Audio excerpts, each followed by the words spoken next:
A person who cannot show their teeth is not virtuous. They are simply harmless. And harmless men are not good men. You smile when you are angry, don't you? You say yes, when every cell in your body screams no. You think this makes you a good person. Why do you confuse your inability to fight with moral superiority? You have been told that anger is a sin. That nice people don't have dark thoughts. That is a lie. That lie is turning you into a monster. Jung warned that the nice person is the most dangerous person in the room. Why? Because the repressed monster inside you is growing hungrier every day. You are about to learn why your niceness is not a virtue, but a ticking time bomb. You believe you are safe. You believe you are kind. But look closer. Beneath your smile, there is resentment. Beneath your generosity, there is a demand for repayment. Beneath your passivity, there is a violent fantasy of revenge. You have split yourself in two. You show the world the persona, the smiling, agreeable saint. You shoved the rest, the anger, the power, the selfishness into the shadow. But the shadow does not die. It festers, it rots, and it leaks out. The nice guy is not nice. He is a liar. He lies to the world about who he is, and he lies to himself about what he wants. And because he cannot bite, he poisons. Today, we expose the poison.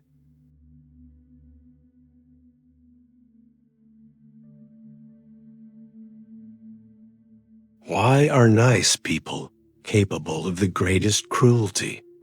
Because they dissociate from their own actions. When a bad person hurts you, they know it. When a nice person hurts you, they claim it was an accident. They claim they had good intentions.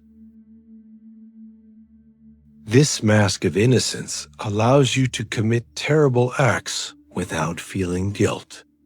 You forget to deliver a message. You show up late. You make a sarcastic joke and say, "I was just teasing." These are not accidents. These are sniper shots from your shadow. Your repressed aggression has gone underground and become a guerrilla fighter. You destroy people's sanity while maintaining your perfect image. You are not a saint. You are a gaslighter.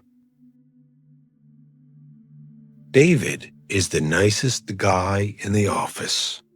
He never says no. But when his colleague, whom he secretly envies, asks for a crucial file, David forgets to send it until the deadline has passed. The colleague fails. David apologizes profusely. "I'm so sorry. I'm just so swamped." Everyone forgives David. He's so nice. But David's shadow just executed a perfect assassination. He destroyed his rival without ever lifting a weapon. His niceness is his camouflage. Your mistakes are not accidents. They are choices you pretend not to see.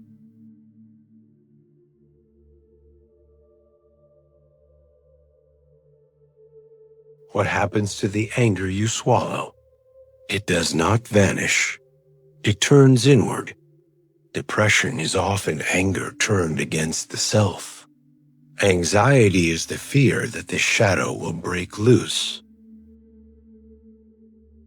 You are exhausted because you are spending 90% of your energy holding the door shut against your own nature. You are boring because you have filtered out everything sharp, wild, and interesting about yourself.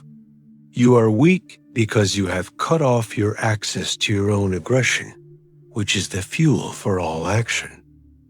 By trying to be good, you have become dead.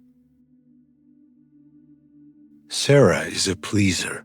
She is exhausted, anxious, and suffers from chronic pain. She has no libido. She has no passion. She feels like a ghost in her own life. Why? Because her life force is locked in the basement with her rage. She cannot access her joy because she has blocked her anger.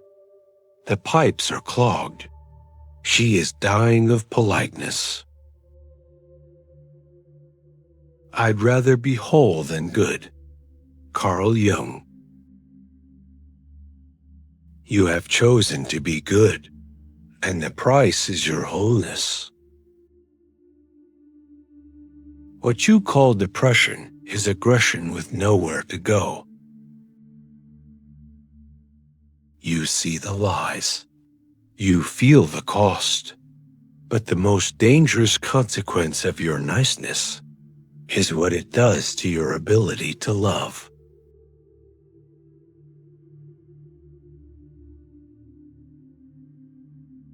You think you love others.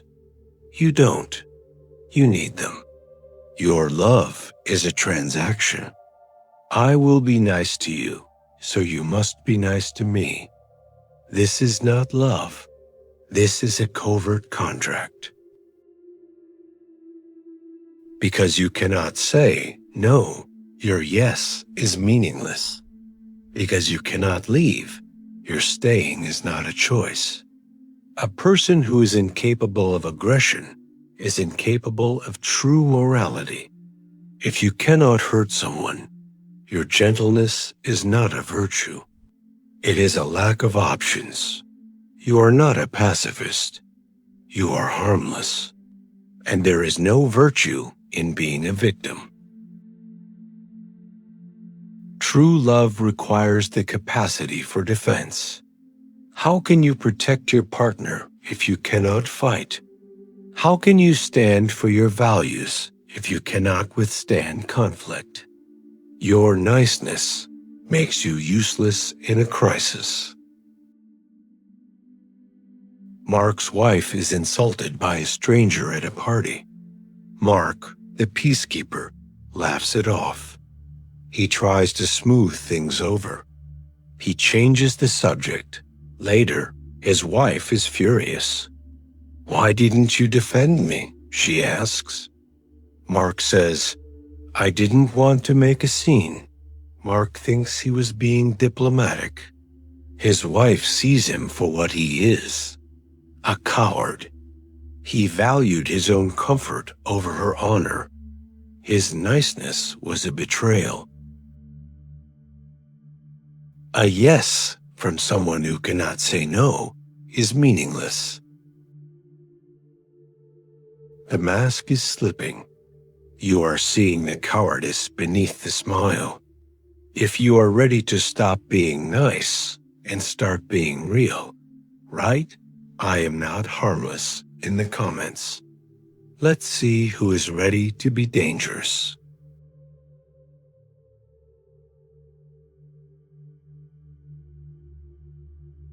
How do you become good?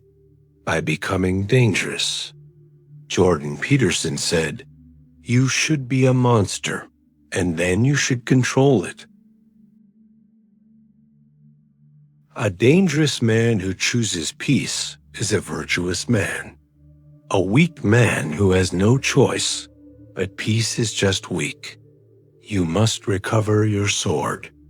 You must integrate your capacity for mayhem. Only then can you be trusted, because only then is your peace a choice. When you integrate your shadow, your anxiety disappears. Why? Because you are no longer afraid of yourself. You know what you are capable of. You walk with the quiet confidence of a man who has a gun in his holster, but chooses not to draw it. Look at the archetypal hero. Is he nice? No. He is dangerous. He kills the dragon. He confronts the tyrant. He has a capacity for violence that exceeds the villain's. But he uses it for protection, not destruction. He is not safe, but he is good. You are trying to be the hero by acting like the damsel. It doesn't work. Peace is only virtuous when violence is an option. You thought your niceness was your ticket to heaven. It was your shovel, digging your own grave. You have been starving the most powerful part of your soul. The great, liberating truth is this: the world does not need your politeness. It needs your strength. And you cannot be strong if you are not willing to be dangerous. There is no happy ending here. Only a choice. You can stay nice, safe, and dead. Or you can become dangerous, scary, and alive. Right, I am not harmless.